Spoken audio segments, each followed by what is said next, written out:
আসসালামু আলাইকুম, আমি রাহাত আহমেদ। আজকের এই ভিডিওতে আমি আপনাদেরকে দেখাবো কিভাবে আপনারা খুব সহজে সেন্ট্রাফেক্স ব্রোকারে আপনারা অ্যাকাউন্ট খুলবেন ফরেক্স ট্রেড করার জন্য। তো প্রথমে আমাদের যে কোনো ব্রোকারে অ্যাকাউন্ট করার জন্য, ফরেক্স ব্রোকারে অ্যাকাউন্ট করার জন্য আমাদের একটা আইবি লিঙ্ক প্রয়োজন হয়, যেটা আপনি যার মাধ্যমে ব্রোকার সম্বন্ধে জানবেন তার কাছ থেকে এটা পেয়ে যাবেন। আর আপনারা যদি নতুন হন, যেটা ডিসক্রিপশন বক্সে দেওয়া থাকবে, অথবা পার্সোনালি আমার সাথে কন্ট্যাক্ট করে লিঙ্কটা নিতে পারেন।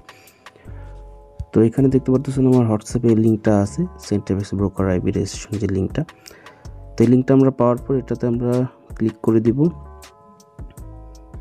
তারপর এখানে আমাদের অপশন আসবে যে প্রথম এখানে হচ্ছে ইমেল অ্যাড্রেস, আমাদের একটা ভেরিফাইড ইমেল অ্যাড্রেস দিতে হবে। তো এখানে অ্যাকাউন্ট করার আগে আপনারা সবাই একটা জিনিস মাথায় রাখবেন, যারা এখানে শুধু ফরেক্স ট্রেডিং করবেন তারা তো নর্মালি এখানে আপনাদের সব ডিটেলস করে ফেলবেন, কিন্তু যারা ট্রেডিংয়ের পাশাপাশি নেটওয়ার্কিংও করবেন, এখানে একটা আইবি কমিশন আছে। ফরেক্সে যারা আমরা ট্রেড করি, আমাদের নিচে যদি কোনো ট্রেডার টিম থাকে, ট্রেডার কমিউনিটি থাকে, তারা যদি আমাদের আন্ডারে ট্রেড করে এখান থেকে কিন্তু একটা কমিশন পাওয়া যায়। সেটা নেওয়ার জন্য আমাদের যেটা করতে হয়, আমাদের যে মেন অ্যাকাউন্ট সেটাতে আমাদের ডিপোজিট করতে হয় না, সেটাতে জাস্ট আইবি যে প্রোগ্রামটা সেটা আমরা ম্যানেজমেন্ট করব, এবং তার নিচে আমাদের ফ্যামিলি মেম্বারদের যে কোনো একটা এনআইডি ইউজ করে, আমরা অন্য ইমেল ইউজ করে একটা অ্যাকাউন্ট খুলে সেটাতে আমরা ট্রেড করব। তাহলে সেক্ষেত্রে আমাদের বেনিফিট হয়, কারণ সেই অ্যাকাউন্টে যে ট্রেডগুলো হবে সেটার আইবি কমিশনটা তখন আমাদের মেন অ্যাকাউন্টে জমা হয়। তো এখানে আপনার ইমেল অ্যাড্রেস দিয়ে দিবেন। তো আমি আপনাদের একটা র্যান্ডমলি একটা অ্যাকাউন্ট খুলে দেখাচ্ছি এখানে। তো একটা ইমেল অ্যাড্রেস দিয়ে দিলাম, তারপর নাম দিয়ে দিবেন। তো আমি এখানে নাম দিয়ে দিলাম, আপনারা আপনাদের ফুল নেম ইউজ করবেন, মানে হুবাব আপনি যেহেতু এখানে ভেরিফাইড করা লাগে, আপনার এনআইডি বা আপনার পাসপোর্ট বা ডকুমেন্টসে যেভাবে নামটা দেওয়া আছে ঠিক সেভাবে এখানে নামটা আপনার দিতে হবে। এটা কিন্তু পরবর্তীতে চেঞ্জ করতে পারবেন না, সো কেয়ারফুলি এখানে নামটা দিয়ে দিবেন।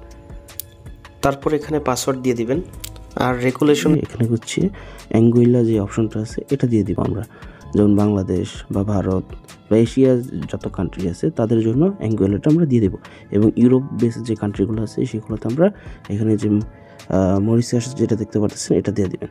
তো আমরা অ্যাঙ্গুইলাটা সিলেক্ট করার পর কান্ট্রি বাংলাদেশ দিয়ে দিব, যার যেটা কান্ট্রি সেটা ইউজ করবেন। কান্ট্রি দেওয়ার পর আপনার ফোন নাম্বার এখানে দিয়ে দিবেন। তো আমি ফোন নাম্বার ইউজ করতেছি, এখানে ফোন নাম্বার দেওয়া হয়ে গেলে এখানে সাইন আপে ক্লিক করে দিবেন।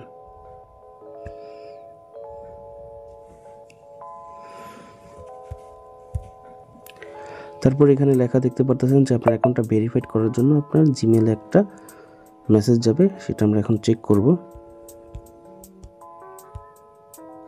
তো দেখতে পাচ্ছেন এখানে কিন্তু ইমেলটা চলে আসে। তো আমাদের এখানে কনফার্ম ইউর ইমেল এখানে ক্লিক করে দিতে হবে।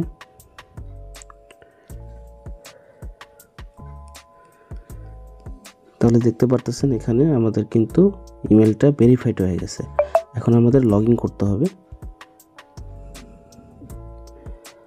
তো লগ ইন কিন্তু হয়ে গেল। এখন অ্যাকাউন্টটা ভেরিফাইড করার জন্য এখানে দেখতে পারবেন ড্যাশবোর্ডে কমপ্লিয়েন্সের এখানে ডকুমেন্ট আপলোড একটা অপশন আছে, ডকুমেন্ট আপলোড। এখানে আপনারা এই অপশনটাতে পাসপোর্ট, ড্রাইভিং লাইসেন্স অথবা গভর্নমেন্ট ফটো আইডি যেটা এনআইডি, এইগুলো ইউজ করে আপনার অ্যাকাউন্টটা ভেরিফাইড করতে পারবেন। ভেরিফাইড না করলে আপনারা উইথড্র করতে পারবেন না, কিন্তু ডিপোজিট করতে পারবেন। তো এইভাবে আপনারা খুব সহজে আপনারা অ্যাকাউন্ট খুলে এখানে আপনারা ভেরিফাইড করতে পারবেন। তো আজকের ভিডিওটি এই পর্যন্তই। আপনাদের নেক্সটে দেখাবো যে কীভাবে আপনারা যারা ট্রেড করবেন অ্যাকাউন্ট খোলার পর কীভাবে লাইভ অ্যাকাউন্ট খুলে সেটা MT5-এ কানেক্ট করে আপনারা ট্রেডে বাই সেল করবেন সেটা দেখাবো। তো আজকের ভিডিওটা এই পর্যন্ত। যদি ভিডিওটা আপনাদের জন্য হেল্প শেয়ার করতে বলবেন না। সবাই ভালো থাকবেন, সুস্থ থাকবেন। আল্লাহ হাফিজ। চলুন দেখে নিই ফরেক্স ট্রেডিং কি। ফরেক্স ট্রেডিং এর ফরেক্স মানে হলো ফরেন এক্সচেঞ্জ, যার মানে দাঁড়ায় বৈদেশিক মুদ্রার লেনদেন, অর্থাৎ একদম সহজ ভাষায় বিদেশি মুদ্রার আদান প্রদানকেই ফরেক্স ট্রেডিং হিসেবে গণ্য করা হয়। এই ফরেন এক্সচেঞ্জ FX নামেও পরিচিত। এ সম্পর্কে বিস্তারিত জানতে আমাদের সাথে